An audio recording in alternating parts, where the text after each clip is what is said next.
Hi అండి. అందరికీ నమస్తే. దరి చేరవే సఖియా పార్ట్ 9. ఏమైందే? భోజనం చెయ్యవా? పార్టీ కూడా వద్దనేసి చెప్పావు. సంధ్య, వద్దే ప్లీజ్, నా మనసు ఏమీ బాగలేదు, మీరే చేసుకోండి అంటూ లోపలికి వెళ్తుంది. చిరాకు వస్తుంది. మరొక వైపు దేవుతో అలా మాట్లాడినందుకు బాధ కూడా వస్తుంది. బెడ్ మీద కూర్చుని దేవ్ బ్రాస్లెట్ చూస్తుంది. ఉదయం జరిగిన సంఘటన గుర్తు చేసుకుంటుంది. దేవ్ తన వైపుకి తీసుకున్నప్పుడు అతని షర్ట్ పై ఆమె పెదవుల ముద్ర ఉండటం చూసింది. అతని షర్ట్ చూడగానే షాక్ అవుతుంది. చాలా హ్యాపీగా ఫీల్ అవుతుంది. కానీ అది మనసులోనే దాచేసి దేవ్ చేసిన పనికి మాత్రం షాక్ అవుతుంది. ఇక ఇక అలా చేతిలో ఉన్న బ్రాస్లెట్ ని చూస్తూ, నన్ను క్షమించండి దేవ్ గారు, మీ మనసుని ఈరోజు చాలా బాధ పెట్టాను. కానీ నా కారణంగా మీరు ఇబ్బందులు పడటం నాకు ఇష్టం లేదు. కానీ మీరు నాపై చూపించే ప్రేమ, కేరింగ్ మాత్రం అలా ఆలోచిస్తూనే నిద్రలోకి జారుకుంది. ఇక దట్టమైన మంచులో ఒక 6 అడుగుల రూపం పరిగెడుతూ ఉంది. అతని ఎదురుగా ఒక అమ్మాయి పరిగెడుతుంది, చాలా ఆశగా. ఆ అమ్మాయి తనకి దక్కుతుంది అని. కాళ్ళకి గాజు పెంకులు గుచ్చుకుంటున్న నొప్పిని భరిస్తూ అలానే పరిగెడుతూ ఉన్నాడు. అలా పరిగెడుతున్న అమ్మాయి తన ఎదురుగా వస్తున్న లోయ చూసుకోలేదు. ఒక్కసారిగా అతను ఆ అమ్మాయిని తన వైపుకు లాక్కుని, నన్ను క్షమించు, నువ్వు దూరమైన మరుక్షణం ఈ పంచభూతాల సాక్షిగా నా శ్వాస ఈ వాయువులో కలిసిపోతుంది. నన్ను మాత్రం వదిలేయకు, నువ్వు లేకుండా మాత్రం నేను ఉండలేను. ఇక అతను అలా అనగానే ఆమె వెనక నుంచి మరో అమ్మాయి వస్తుంది. అప్పటి వరకు క్షమించు అన్న అతను కోపంతో రగిలిపోతాడు. ఎవరి కోసమైతే ఆశగా పరిగెట్టాడో ఆ అమ్మాయిని ఒంటరిగా వదిలేసి, నువ్వు నన్ను మోసం చేశావు అంటూ వెనక్కి వెళ్ళిపోతాడు. ఇక ఒక్కసారిగా నిదట్లోంచి తుల్లిపడి లేస్తుంది ఆరాధ్య. తన ఒంటికి పట్టిన చెమటలను తుడుచుకుంటూ పక్కనున్న వాటర్ బాటిల్ గడగడా తాగిస్తుంది. మొదటిసారి ఇలాంటి కళ రావటంతో మనసుకి ఏదో కీడు శంకిస్తున్నట్లు అనిపిస్తుంది. ఇక అలా ఆలోచిస్తూ ఉండగానే ఇంతలో తన చెవులకు గజ్జెల సౌండ్ వినిపించడంతో ఎటువైపు నుంచి వస్తుందా అని బయటికి వస్తుంది. సంధ్య గదిలోకి రావటం విని గదిలోకి వెళ్ళగానే షాక్ అవుతుంది. ముగ్గురు బాడీగార్డ్స్ అయిన మౌని, చంద్రముఖి వేషంలో గదంతా నాట్యం చేస్తున్నాడు, గట్టిగా నవ్వుతూ. అర్ధరాత్రి వీడేంటి ఇలా చేస్తున్నాడు?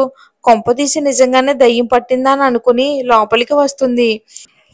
మౌని ఎదురుగా సంధ్య, అనన్య భయంతో బిక్కచచ్చిపోయి గోడకి బల్లిలా అతుక్కుపోయి మాటలు రాక భయంతో మౌని వైపు చూస్తారు. రాధ వైపు చూసిన మౌని ఏదో సైగ చేస్తాడు. రాధ నవ్వుకుంటూ రూమ్లోకి వెళ్ళిపోతుంది. సంధ్యని అనుని భయపెట్టడానికి చేస్తున్నాడని అర్థమై, ఇంకెప్పుడైనా నన్ను కొడతారా? ఈసారి కొడితే కాంచన 3 చూపిస్తానంటూ గట్టిగా నవ్వి తన రూమ్కి వెళ్తాడు. ఇక రూమ్కి వచ్చి ఎంతకీ నిద్ర రాకపోవటంతో సంధ్య, అను మౌని దగ్గరికి వెళ్ళి పార్టీకి వెళ్దామా అంటుంది తన మూడ్ మార్చుకోవడానికి. ముగ్గురు సరే అని అనడంతో రెడీ అవ్వడం మొదలు పెట్టారు. రెడ్ బ్లాక్ కలర్ మిడ్డీ వేసుకుని హెయిర్ లూజ్గా వదిలేసుకుని రెడీ అయ్యింది రాధ. రూమ్ కిటికీ వైపు నుంచి ఎవరో తనని చూస్తున్నట్టుగా అనిపించి వెనక్కి తిరిగి చూసింది. ఎవరూ కనిపించకపోవటంతో డోర్స్ క్లోజ్ చేసి బయటికి వచ్చింది. అప్పటికే పార్టీ కోసం ఎప్పుడు వెళ్దామా అని ఆత్రపు పక్షుల్లా ఎదురు చూస్తున్న అను, సంధ్య, మౌని అందంగా రెడీ అవి రాధ కోసం ఎదురు చూస్తున్నారు. రాధని చూడగానే ముగ్గురు కరెంట్ కొట్టున కాకుల్లా గుడ్లు పెద్దవి చేసి చూస్తున్నారు. రాధ నవ్వుకుంటూ వెళ్దామా అంటుంది. నిజంగా సూపర్ ఉన్నావు రాధ అంటూ ముగ్గురు పొగిడేసరికి ఒక దండం పెట్టి బయటకు వస్తుంది. ఎందుకో తన మనసు గార్డెన్ వైపుకు లాగుతుంది. పువ్వులన్నీ తన వైపే రమ్మన్నట్టుగా చూస్తున్నట్టు అనిపించి నవ్వుతూ వాటి దగ్గరికి వెళ్తుంది రాధ. ఇక వాటి మధ్యన నుంచుని నవ్వుతూ వాటిని చూస్తుంది. ఆ ప్రతి పువ్వు అందం వెనుక దేవ్ నవ్వుతూ చూస్తున్నట్టుగా తనకి కనిపిస్తుంది. ఆ గాలిలోని, ఆ పువ్వుల పరిమళంలోని దేవ్ ఉన్నట్టే అనిపిస్తుంది. అప్పటి వరకు కళ కోసం బాధపడిన రాధ పువ్వులన్నీ చూసేసరికి మనసు హాయిగా ఉంటుంది. ప్రశాంతంగా కాసేపు నుంచుని అక్కడే నిలబడి ఉంటుంది. ఇక అప్పటికే ఉదయం నుంచి షాడోలో ఫాలో అవుతున్న దేవ్ రాధని చూడగానే చాలా హ్యాపీగా ఫీల్ అవుతాడు. ఇక డ్రెస్లో రాధ మరింత అందంగా కనిపించేసరికి ఓ అనుకుంటూ చూస్తూనే ఉంటాడు. తను ఇచ్చిన మొక్కల మధ్యన రాధ అలా సంతోషంగా ఉండడం చూస్తూ ఉంటే ఏదో తెలియని సంతోషం అతని ఫేస్లో స్పష్టంగా కనిపిస్తుంది. నలుగురు పార్టీలో ఎంజాయ్ చేస్తారు. రాధ ఒక మూలన కూర్చుని ఆలోచిస్తుంది. ఎలా ఉండే జీవితం ఇప్పుడు రంగుల ప్రపంచంలా మారుతుంది అని మనసులో బరువు కొంచెం తగ్గినట్టుగా అనిపించి పెదవులపై చిరునవ్వు విరబూసింది. కనీసం జ్యూస్ అయినా తాగుతాన్రా, ఉదయం నుంచి రాధ వెనకే తిరుగుతున్నావు. ఇది అసలు ఏమీ బాలేదురా దేవ్. విసిగించక నువ్వు జ్యూస్ తాగరాబి. కాసేపు నా కుందనపు బొమ్మని చూసుకొని అంటూ రాధకి సైట్ కొడతాడు దేవ్. ఇంకా ఇంతలో ఎవరో ఒకరు వచ్చి రాధ పక్కన ప్రశ్నల వర్షం కురిపిస్తారు. చిన్న స్మైల్ ఇస్తూ ఆన్సర్ ఇస్తుంది. వాడు కావాలనే తనని విసిగిస్తున్నాడని అర్థమై బయటికి వస్తుంది. ఏదో బాధ, తెలియని దుఃఖం రాధ ఫేస్లో స్పష్టంగా కనిపిస్తుంది. దేవ్కి నేను ఉదయం చేసిన పని రాధ అలా బాధపడుతుందా ఏంటి? అవును, తన ఇష్టంతో పని లేకుండా తనకి ప్రపోజ్ చేసి రింగ్ పెట్టాను. నాపై రాధ కోప్పడడంలో తప్పు లేదు కదా. అయినా నా వరకు రాధ కోపం కూడా నాకు ఇష్టమే. తన కోపాన్ని కూడా నేను ప్రేమిస్తాను. కానీ అసలు ఎందుకు రాధ అంతగా బాధపడుతుంది? అదేంటో నేను తెలుసుకోవాలి. ఇంతలో వెనక నుండి ఒకడు రాధని టచ్ చేయాలని చూస్తాడు.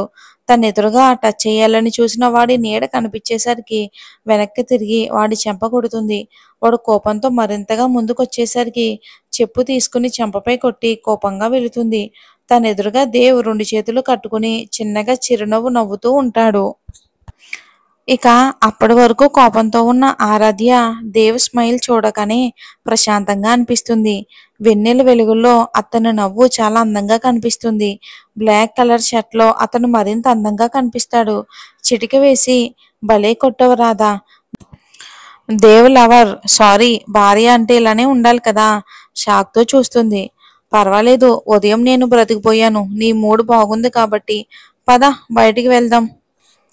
దేవ్ మాటలు పట్టించుకోకుండా ముందుకు వెళ్తుంది. వెనక నుంచి తన చేతిని పట్టుకుని రాధా, నీకు ఒక విషయం చెప్పాలి. ఎవరో నిన్ను గమనిస్తూనే ఉన్నారు, నీకు తెలుసా? షాక్ అవుతుంది. ఎవరు నన్ను గమనించింది? అంటే ఫాలో అవుతున్నారా? కొంపదీసి అమ్మ మనుషుల్లా అని అనుకోగానే నుదుటిన చెమటలు పట్టడం, గుండెల్లో దడ. రాధకి రెండు ఒకేసారి జరిగాయి. ఇక రాధ ఫేస్లో కంగారు చూసిన దేవ్ చిన్నగా నవ్వి, ఓయ్ రాధా, ఇక్కడే ఉంటే నిజంగా నువ్వు వాళ్ళకి దొరికిపోతావు. పద ఇక్కడి నుంచి మనం బయటికి వెళ్దాం. ఇప్పుడు ఏం చెయ్యాలి? నిజంగా నన్ను ఎవరైనా ఫాలో అవుతున్నారా? ఎలా తెలుసుకోవాలి? ఇంతలో దేవ్ చొరవగా తనని దగ్గరకు తీసుకుని భుజం చుట్టూ చేతులు వేసి నీ కోడి బ్రెయిన్తో ఎక్కువ ఆలోచించుకో అంటూ తనని కారులో కూర్చోబెట్టి ఒక ప్లేస్కి తీసుకుని వెళ్తాడు. కొంచెం సేపటికి కారు ఒక ప్లేస్లో ఆపి తన చేతిని పట్టుకుని ముందుకు తీసుకుని వెళ్తాడు. వదలండి నన్ను అంటూ చేతిని విడిపించుకుని కోపంగా దేవ్ వైపు చూస్తుంది. ఏయ్, కొట్టేనంటేనా? ఏమైంది నీకు? ఉదయం నుంచి ఫైర్గా ఉన్నావు.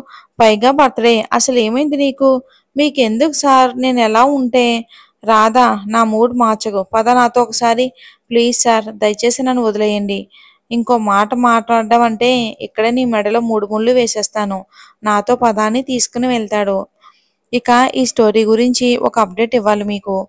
ఈ స్టోరీ రాసే రైటర్కి హెల్త్ బాగాలేదు, హెల్త్ ఇష్యూ వచ్చింది. కాబట్టి తను ఎప్పుడు రాస్తే నేను అప్పుడే పెట్టడం జరుగుతుంది సీజన్ 2 కింద. కాబట్టి దయచేసి ఎవరూ అడగొద్దు. నేను కూడా కంప్లీట్ అయ్యే వరకునే చెప్దాం అనుకున్నాను. అలాగని నన్ను కూడా తిట్టుకోవద్దు. తను మా ఫ్రెండే కాబట్టి నేను ఎక్కువగా తన్ని ఫోర్స్ చేయలేకపోతున్నాను. తన హెల్త్ సెట్ అయిన తర్వాత మీకు సీజన్ 2 అప్డేట్ ఇస్తాను. ఈ స్టోరీలో ఒక సస్పెన్స్ రివీల్ చేస్తున్నాను. ఆరాధ్యకి నిశ్చితార్థం జరిగింది కదా, అది ఎవరితోనూ కాదు, మన దేవ్తోనే. దేవ్ వాళ్ళ అమ్మ నాన్న కూడా వెళ్ళి నిశ్చితార్థం చేసుకుని వచ్చేసారు. అంటే ఆడపడుచుని తీసుకుని వెళ్ళి ఆ రోజు నిశ్చితార్థానికి దేవ్ రాలేదని తను కనీసం వాళ్ళ అమ్మ నాన్న వైపు కూడా చూడలేదు. ఎవరు? ఆరాధ్య. దేవికి కూడా ఆరాధ్యతోనే నిశ్చితార్థం జరిగిందన్న విషయం దేవికి తెలీదు. నిశ్చితార్థం జరిగింది దేవితోనన్న విషయం ఆరాధ్యకి తెలీదు. మరి సస్పెన్స్ లాస్ట్లో తెలుస్తుంది. తర్వాత వీరిద్దరికి మ్యారేజ్ కూడా అయిపోతుంది అనుకోండి.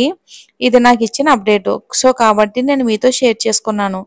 ఈ స్టోరీ ఎప్పుడు వస్తుందో కూడా నాకు తెలీదు. మినిమం ఒక 10 days అన్నా పట్టొచ్చు. తనకి హెల్త్ సెట్ అయిన వెంటనే కూడా స్టోరీ రాస్తుంది. నేను వెంటనే అప్డేట్ ఇస్తాను. కొత్త స్టోరీ స్టార్ట్ చేస్తాను. అది కంప్లీట్ అయ్యే వరకు పెడతాను. దయచేసి నన్ను తిట్టుకోవద్దు. Please understand. మీరు అర్థం చేసుకుంటారని అనుకుంటున్నాను. Thanks for watching. తనువులు కలిసిన శుభవేళ స్టోరీ మాత్రం డైలీ అప్డేట్స్ ఉంటాయి. రోజు 2 పార్ట్స్ ఇస్తాను, చూడండి.